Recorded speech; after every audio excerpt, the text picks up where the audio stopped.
I'm delighted to be able once again to join a CEP event to discuss these important and fascinating counterterrorism issues, and to take the opportunity also to introduce everyone to the monitoring team's 27th report on the status of threat from ISIL and Al-Qaeda, which was published online just over a month ago.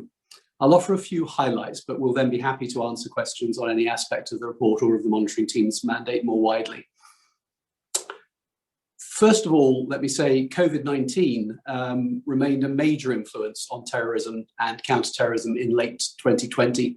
ISIL continued to call for attacks on its enemies while they were distracted and their CT defenses presumably impaired. But the idea of weaponizing the virus was never developed into a practical plan. Generally, member states assess that ISIL has been unable to flesh out a strategy for the pandemic, and its messaging remains aspirational and lacking practical focus. In non-conflict zones, movement and meeting restrictions to inhibit the spread of the pandemic have impacted terrorists. ISIL personnel find it difficult to travel, gather, or raise revenue. Public targets are largely unavailable where a full lockdown is in force, and varied levels of restriction translate into different levels of reduction of accessibility of targets. Currently lacking an external operations capability, ISIL was already struggling to mount high-impact attacks, and the pandemic has compounded this. Although frequent low-casualty attacks can have a high cumulative psychological impact in non-conflict zones, as, for example, described just now by Hans in Europe. Member states are concerned lest ISIL increase efforts to raise its media profile. With susceptible people having been trapped at home and online, such efforts may cause a bottle-up and release effect. Threat intent may manifest in a rash of attacks when restrictions ease in various locations at different times. Or indeed, you could see attacks immediately before the reimposition of restrictions, where there's one of those convulsions of public policy that we've seen so much of during the pandemic. In conflict zones, threat levels have already increased and are expected to rise further. Of course, in conflict zones, public health measures can't be enforced and terrorists continue to travel freely. Over time, then, the pandemic also will hurt economies, divert government resources, weaken international cooperation and assistance. And this particular global economic and political toll of the pandemic will ultimately increase the longer-term threat in both conflict zones and non-conflict zones. In some African arenas affected by conflict, ISIL had notable successes last year. Despite setbacks in Afghanistan, ISIL Khorasan remains ambitious to exploit difficulties in the Afghan peace process. And then meanwhile, ISIL continues to pin its main hopes for resurgence on chronic insecurity in its Iraqi-Syrian core area. Looking at ISIL's leadership, Amr Mohammed Saeed Abdurrahman al-Mawla is not seen as having changed the strategic direction of ISIL much since he became the leader in late 2019. Of course, counter-terrorist operations have inhibited his command and control, and this has accelerated the existing tendency to delegate authority from ISIL core to the provinces and increased the role of the General Directorate of Provinces. This could prove key to reviving the ISIL external operations capability, which member states expect may occur during 2021 and will depend partly upon the efficiency and interoperability of the provinces. As ISIL gets better established in various conflict zones and destabilizes them further, it will have more time and space to project an external threat via the global network. Thus, if member states neglect conflict zones, that will increase long-term insecurity in non-conflict zones as the directed and enabled threat from ISIL rises. Forward defense remains essential in CT. Al-Mawla has maintained his early policy of avoiding direct communication, and this preserves his personal safety, but some member states assess that he runs the risk of allowing global supporters to lose interest. His spokesman, Abu Hamza al-Qureshi, has released 4 audio broadcasts in the past year or so, but he is a poor substitute for the leader. On the 18th of October, Abu Hamza betrayed frustration in his injunction for supporters to spend less time online and more mounting attacks, jailbreaks, and other operations. Besides member states, he specified Al-Qaeda and the Taliban as targets for high-impact attacks. Now, I do want to touch on Al-Qaeda, although it's not strictly within the terms of this talk, but it's very difficult to speak about these Salafi jihadi extremist groups without factoring in Al-Qaeda as part of it. And I'll come to a number of reasons why that's the case as we continue. Very important to note that Al-Qaeda has suffered multiple leadership losses in Afghanistan, Mali, Somalia, Yemen, and in the Syrian governorate of Idlib. The Al-Qaeda number 2, Abu Muhammad al-Masri, is reported to have been killed in August. There were rumors of the death of Ayman al-Zawahiri, but those are unconfirmed, and on balance, I think we believe that he's probably still alive, but in fragile health. Saif al-Adl, formerly the Al-Qaeda number 3, is probably becoming more important. And when Al-Qaeda does require a new leader, it will be difficult for that person to move to Afghanistan. The Taliban, of course, are under pressure to fulfill their peace process obligations and to suppress the international threat from both ISIL and Al-Qaeda. So the long-term status of Al-Qaeda, its strength, strategy, leadership location, does require monitoring. I'll move to some localized developments around the world. I won't be able to go into this in huge depth, but of course we can come back to any of these areas in questions. Iraq and Syria, of course, remain the main focus of ISIL ambition. The group's presence is mainly in the form of clandestine cells seeking to pursue a protracted insurgency. These cells are not micromanaged by the central leadership, but given a significant degree of tactical autonomy. ISIL has sustained attacks in rural and desert areas with a lower rate in urban areas. And it's been particularly active in the Syrian-Iraqi border region and in the governorates of Diyala, Kirkuk, and Salahuddin along the Hamreen mountain range. Likewise, ISIL fighters operate freely on the Syrian side of the border around Deir ez-Zor. Border crossing remains too easy for them. The estimate of active ISIL militants in Iraq and in Syria is roughly 10,000, the majority of whom are based in Iraq. But the growing capability of the Iraqi security forces in comparison with CT operations on the other side of the border means that ISIL operations are on an increasing trajectory in Syria and decreasing in Iraq currently. Foreign terrorist fighters numbering in the low thousands remain active within this ISIL core conflict zone. Member states assess that these elements have been assimilated by family and other ties within their new habitat, and it seems that very few are now choosing to leave the region. Meanwhile, with regard to fighters in detention, there are enduring concerns about the possibility of their being released from holding facilities and rejoining ISIL or escaping from the region, presumably via Turkey. Some ISIL leaders and their families and ISIL facilitators continue to reside in the Idlib area of northwestern Syria. Speaking though of northwestern Syria, Hayat Tahrir al-Sham, the former al-Nusra Front, or HTS, is still the strongest terrorist group around Idlib, with about 10,000 mostly Syrian fighters. HTS dominates the so-called Salvation Government through its extensive access to resources. It forces local leaders to accept its authority. The other major Al-Qaeda affiliate in the Idlib area is Horas ad-Din, or HAD, with between 2,000 and 2,500 fighters. It's been weakened by leadership losses in 2020, and it's overshadowed by HTS, but it has significant numbers of foreign terrorist fighters, and it poses an external threat.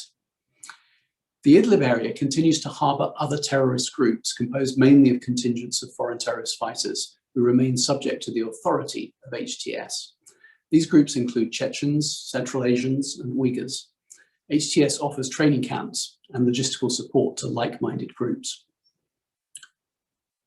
Turning to the Arabian Peninsula, Khalid Batarfi, the relatively new leader of Al-Qaeda in the Arabian Peninsula, or AQAP, since the killing of Qasim al-Rimi in early 2020, was reportedly arrested in October and his deputy killed. The monitoring team report on Batarfi's arrest was disputed by AQAP, and they were able to surface current early 2021 communications by Batarfi. Now, we are studying what happened, but we do believe that Batarfi was in detention in late 2020. However it is that he now comes to be in a position to appear and to deny it. AQAP's leader in Abyan was killed in November amid further military setbacks. AQAP also suffered disputes and desertions, but remained operationally active inside Yemen against its international enemies and government of Yemen opponents, and also infrastructure targets. Following the recent normalization of relations between Israel and some Arab countries, Al-Qaeda's Al-Sahab media and AQAP's Malahan media condemned the UAE and Bahraini leaderships and issued threats. ISIL spokesperson Abu Hamza also called on the 18th of October for attacks on Western nationals in Gulf states.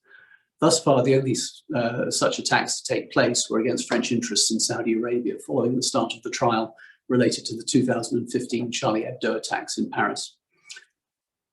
ISIL Yemen sustained further blows in July and August 2020 as counterterrorism operations caused the death of some of their leaders, including their Commander General Abu al-Walid al-Adni and explosives expert Abu Suleiman al-Adni. Following these losses, ISIL Yemen is now assessed to be in a period of tactical recovery. It remains in conflict with AQAP, a dynamic between AQ and ISIL affiliates that is repeated around the world and which does, when it escalates to active fighting, seem to weaken both parties and undermine their ability to threaten member states. Moving to North and West Africa, Isil Libya is currently in decline, especially with confirmation by member states of the death on September the 15th in Sabha of the group's leader Abu Abdullah al-Libi. But a significant contingent of ISIL fighters remains in the south, and there are also sleeper cells in the north in the coastal towns. Al-Qaeda remains present in southwestern Libya, although one of its cells was disrupted in Ubari on the 28th of November with 7 arrests, including a fighter who had recently returned from Mali. After the death of Drukdel, Abu Ubaidah Yusuf al-Anabi took over the leadership of Al-Qaeda in the Islamic Maghreb, or AQIM. As an Algerian, al-Anabi reflects continuity in the leadership from Drukdel, despite the AQIM shift towards the Sahel region under Algerian military pressure. Eid Aghali remains the key Al-Qaeda figure in the Sahel, assisted by Amadou Koufa in the Masina, Sidan Aghita in Kidal, and Talha al-Libi in Timbuktu. After the 18th of August coup, Malian troops continue to cooperate with international partners on counterterrorism. The new government's open dialogue with the JNIM, or Jamaat Nusrat al-Islam wal-Muslimin leadership, also shows continuity. On the 8th of October, 200 JNIM fighters were released in exchange for a leading Malian political figure and 3 Western hostages. A few weeks earlier, JNIM had murdered a Swiss hostage whom they'd held since 2016. JNIM certainly seeks to exploit any signs of political weakness that it perceives. It continues to destabilize Burkina Faso and seeks to expand such activity to Senegal and Côte d'Ivoire and other neighboring countries. But it is losing men in counterterrorism operations. More than 100 operatives from Katiba Masina and Katiba Gourma were killed in early November, when it also lost its 3rd chief of operations in 21 months, Bah Ag Moussa. Even so, JNIM remains operationally effective, able to carry out simultaneous attacks on the 30th of November with indirect fire against international military targets in Gao, Kidal, and Menaka. Other key terrorist groups in West Africa include Islamic State Greater Sahara, Islamic State West Africa Province, and Boko Haram. ISGS suffered losses in counterterrorism operations and in fighting with JNIM, but ISGS command and control is believed to remain intact. In the Lake Chad Basin area, both ISWAP and Boko Haram have maintained their level of operations. ISWAP benefits from strong ties to ISIL core leadership, and this is seen in its extensive coverage in ISIL media and propaganda. Turning to East and Central Africa, the main story in East Africa, of course, is the impact of instability in Somalia and the activities of Somali extremist networks associated with Al-Qaeda and ISIL. Al-Shabaab remains the single most resilient and threatening Al-Qaeda affiliate in the world, whilst ISIL Somalia, although much smaller and weaker, has taken on a role as the hub for IS Central Africa Province in Mozambique and the DRC. There's evidence of coordination, finance, and skills transfer between the Somali, DRC, and Mozambique arenas. ISIL core possibly directs some attacks via Somalia, as well as remitting funds. In Mozambique, ISCAP activity is focused on the Cabo Delgado area, where the group has expanded its presence and activity. It seized and held the port of Mocimboa de Praia in the face of sustained military assault from the government forces. On the 14th of October 2020, the group conducted its first cross-border incursion into Tanzania, concurrently with 2 other attacks that it mounted in Cabo Delgado. ISCAP in the DRC continued to mount attacks in Beni and other locations in North Kivu and Ituri provinces, including attacks on military targets that netted Congolese military hardware for the group. ISCAP was observed to use both conventional weaponry and IEDs. In October 2020, ISCAP attacked Kangbayi Central Prison in Beni, securing the release of over 1,000 prisoners, including about 200 ISCAP operatives and enablers. And I'm sure you'll be familiar with the more recent story early this year of a successful jailbreak by Al-Shabaab in Somalia. So I think we need to look at jailbreaks as a serious emerging trend, encouraged, of course, by the ISIL spokesperson's speech in October. Turning to Europe, I won't go on at length about this. I'm sure we'll come to this in greater detail later. But of course, we had a lot of violence in a number of Western European countries in the autumn of 2020. And I think the key thing I want to say about this is that it seems to, in many cases, to have been inspired either by both ISIL and Al Qaeda, or just by a generalized radicalization. And this, I think, is one reason why it's important not to obsess over nomenclature. I think, especially in non-conflict zones, we see a lot of radicalization online, and it's not really safe to talk exclusively in terms of this being ISIL activity or Al Qaeda activity. I think we must be alert to the fact that this is emerging as a trend that is A, rather amorphous, B, quite difficult to follow as a result, and C, of course, may well see the emergence of new brands that want to strike out with some kind of distinctive identity of their own. Interestingly, the Vienna shooter had been enrolled in a de-radicalization program, and that underlines existing concerns in Europe about the effectiveness of such programs and associated issues like, for example, prison radicalization and the release of extremist prisoners at the end of their jail sentences. On Central and South Asia, I think the big story here is the peace process, and despite the optimism that some people feel about that peace process, the situation in Afghanistan, of course, remains very challenging. ISIL-K has proved to be stubbornly resilient despite its degraded military capabilities. And although the group faces challenges in its ability to seize and hold significant territory, it has claimed responsibility for a number of recent high-profile attacks in Afghanistan, including the devastating May 2020 attack on a maternity hospital in Kabul, and the assault on the Jalalabad city prison on the 2nd of August, another really striking and high-impact jailbreak.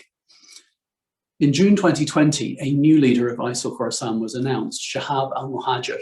Al-Muhajir is reportedly the chief of the so-called Khorasan region, which would include Afghanistan and a range of other neighboring countries, as part of the ISIL sort of hub and spoke approach. He also reportedly had earlier affiliations to the Haqqani network and maintains familial ties to the group. So there's an interesting question there about what is the nature of the link between the Haqqani network and ISIL-K. ISIL-K is currently assessed to have significantly fewer fighters than we used to assess. These days we say probably between 1,000 and 2,000, whereas we used to say between 3,000 and 4,000. So it has suffered a lot of attrition. But it still has a presence in a number of Afghan provinces and is expected to continue to target, particularly the cities. That seems to be the trend, its current tactics. Kabul and provincial capitals, other significant cities. Member states report little evidence of significant changes in relations between Al-Qaeda and the Taliban. Al-Qaeda assesses its future in Afghanistan depends upon its close ties to the Taliban, as well as the success of the Taliban in the country. And it is going to seek not to embarrass the Taliban, of course. Taliban is, interestingly, starting to register and restrict foreign extremists, and that could bode well for the peace process. Even so, the overall number of al-Qaeda and its affiliates in Afghanistan is significant. It's estimated in the hundreds, spread across maybe 11 Afghan provinces. And the killing of several al-Qaeda commanders in Taliban-controlled territory underlines how close the two groups still are. The Taliban is not believed to have taken any steps against al-Qaeda that it could not easily and quickly reverse.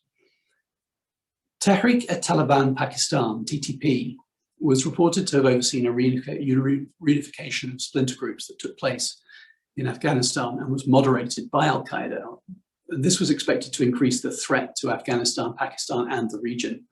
5 entities pledged allegiance to TTP in July and August, including Shahriar Massoud Group, Jamaat al-Ahrar, Hizb al-Ahrar, Amjad Faruqi Group, and the Usman Saifullah Group, formerly known as Lashkar-e-Jangvi.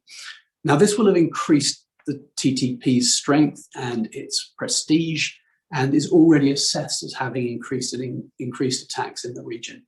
Member states believe that TTP fighting strength could be anything up to 6,000. It's a significant group. One member state reported that it was responsible for more than 100 cross-border attacks between July and October of 2020. Touching briefly on Southeast Asia before I wrap up. Southeast Asia remains home to a number of al-Qaeda and ISIL-related factions, in particular in the southern Philippines. Although counterterrorism forces reported successes in disrupting some cells and averting some imminent attacks, the region continues to experience violence initiated or inspired by ISIL. One continuing trend in the region concerns the prominence of women in the group, including in actually carrying out suicide bombings. 2 such attacks occurred in the Philippines on the 24th of August 2020, both involving women believed to be widows of Abu Sayyaf group fighters. In October 2020, officials in the Philippines arrested a woman preparing an attack. So it would be a mistake to take our eyes, I think, away from Southeast Asia. Again, I think there are some interesting developments there, some methodologies, also a lot of clearly clash of civilizations type attacks that are deliberately targeted against religious sites or communities. And you can see the intent there to stir up hatred, possibly to provoke revenge attacks and polarize people. And I think that's another key trend that we need to look for. Again, thinking back to 2019, the Christchurch attacks, followed by the Sri Lanka Easter Sunday attacks. There's obviously a dangerous path there if different stamps of extremists can inspire and help each other rally more like-minded extremists. I don't want to go on beyond then. I think I've talked probably long enough. I didn't get into terror finance. We can come back to it if people would like to.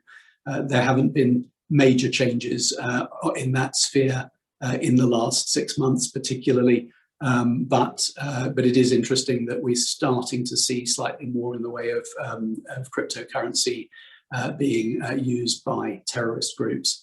And I also recognize that I really only very briefly touched on the FTF issue and the camps in northeastern Syria.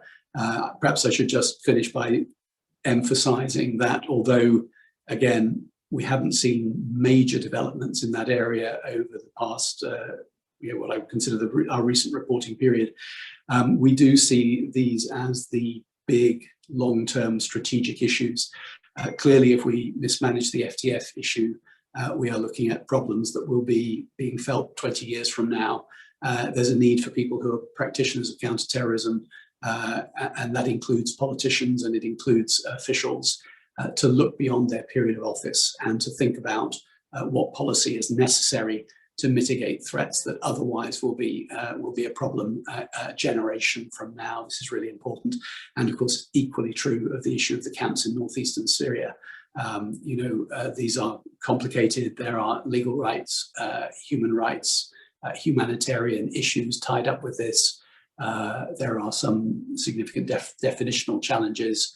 The fact of the matter is that if you have young, vulnerable people kept in unsuitable conditions month after month, possibly year after year, you, instead of having a problem of traumatized minors, you're going to end up with a problem of hardened terrorists.